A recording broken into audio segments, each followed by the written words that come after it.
ನಿನ್ನೆ ಕೃಷ್ಣ ಶಿಶುಪಾಲನ ಕತೆ ಹೇಳಿದಂತ ರಾಜ್ಯಸಭಾ ಸದಸ್ಯ ಜಿಸಿ ಚಂದ್ರಶೇಖರ್ ವಿರುದ್ಧ ರಾಜಣ್ಣ ಆಕ್ರೋಶ ವ್ಯಕ್ತಪಡಿಸಿದ್ದಾರೆ.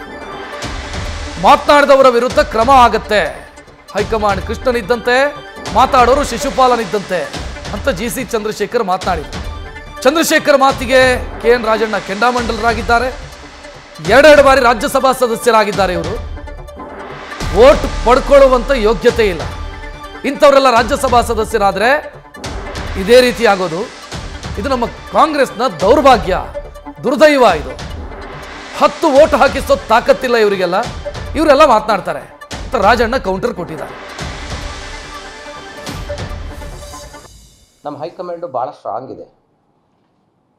ನೀವು ಕತೆ ಕೇಳಿರ್ಬೋದು, ಶಿಶುಪಾಲ ಮತ್ತು ಶ್ರೀಕೃಷ್ಣಂದು ಕತೆ ಕೇಳಿರ್ಬೋದು. ಸೊ ಶ್ರೀಕೃಷ್ಣ ಇದ್ದಂಗೆ ನಮ್ಮ ಹೈಕಮಾಂಡ್.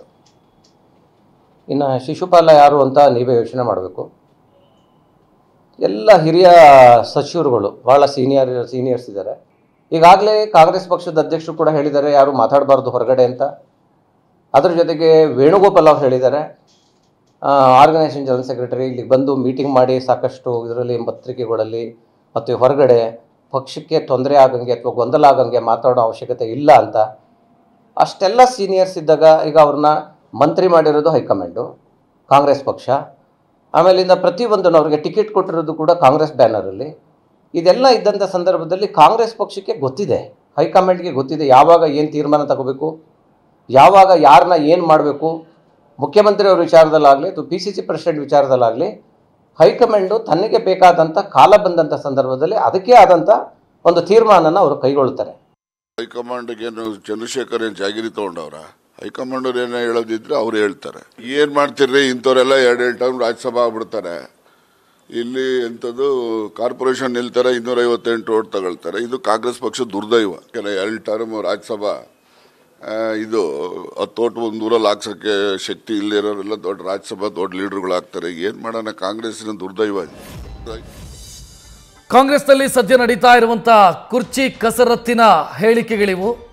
ಎಲ್ಲಿವರೆಗೆ ಅಂತಂದ್ರೆ ಪಕ್ಷದ ಅಧ್ಯಕ್ಷರು ಅನ್ನೋದನ್ನು ಕೂಡ ನೋಡದೆ KN ರಾಜಣ್ಣ ಹಿಗ್ಗಾಮುಗ್ಗ ವಾಗ್ದಾಳಿ ನಡೆಸ್ತಾನೆ ಇದ್ದಾರೆ. ಆ ಕಡೆಯಿಂದ DK ಶಿವಕುಮಾರ್ ಟೀಮಿಂದ ಬರ್ತಾ ಇರುವಂಥ ಪ್ರತಿಕ್ರಿಯೆಗಳು ಕೂಡ ಅಷ್ಟೇ ಖಾರವಾಗಿದ್ದಾವೆ. AICC ಅನೇಕ ಸಂದರ್ಭದಲ್ಲಿ ಸೂಚನೆಯನ್ನು ಕೊಟ್ಟಿತ್ತು, ಬಹಿರಂಗವಾಗಿ ಮಾತನಾಡಬೇಡಿ ಅನ್ನುವಂಥ ಸೂಚನೆಯನ್ನು ಕೊಟ್ಟಿತ್ತು. ಆದರೆ ಹಿರಿಯ ನಾಯಕರೇ ಬಹಿರಂಗವಾಗಿ ಮಾತನಾಡಿದ ನಂತರ ಉಳಿದವರು ಅದನ್ನು ಪಾಲಿಸುವಂಥ ಸಾಧ್ಯತೆ ಎಷ್ಟರ ಮಟ್ಟಿಗಿದೆ? BJP ಸ್ಥಿತಿ ಏನಾಗಿದೆಯೋ ರಾಜ್ಯದಲ್ಲಿ ಸರಿಪಡಿಸಲಾಗದಷ್ಟು ಹಾಳಾಗಿದೆ. BJPಯ ಆಂತರಿಕ ಸಂಘರ್ಷ ಅದೇ ಹಂತಕ್ಕೆ ಕಾಂಗ್ರೆಸ್ಸು ಕೂಡ ಹೋಗೋ ಲಕ್ಷಣ ಕಾಣ್ತಾ ಇದೆ. ಯಾಕಂತಂದ್ರೆ ಪಿಕ್ಚರ್ ಅಭಿ ಬಾಕಿ ಹೇ ಅಂತ ಅನ್ಸುತ್ತೆ ಈ ಸ್ಟೇಟ್ಮೆಂಟ್ಗಳನ್ನು ನೋಡ್ತಾ ಹೋದ್ರೆ.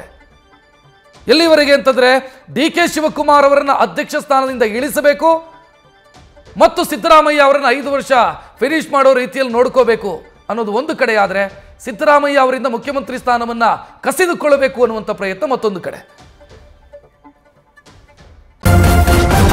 ನ್ಯೂಸ್ ಫಸ್ಟ್ ನಿರ್ಭೀತಿಯಿಂದ ನಿಮ್ಮ ಪರವಾಗಿ.